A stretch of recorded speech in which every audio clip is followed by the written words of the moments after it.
Alam niyo ba na ang ating brain is a supercomputer?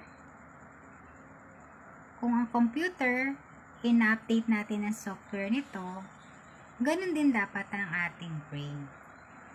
Sa pamamagitan ng pagbabasa ng libro, pakikinig sa podcast, and by our experiences, siguradong ma-update ang ating kaalaman.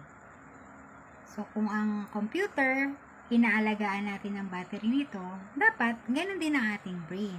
Sa pamamagitan naman ito ng pagtulog ng wasto, connecting with nature, and pag-iwas sa gadget para naman ma-relax ang ating mind. Kung ang computer, nililinis natin ng hardware, dapat ganun din ang ating brain. Sa pamamagitan naman ng meditation, journaling, and positive self-talk. I hope I add value to you. Thank you. Bye-bye.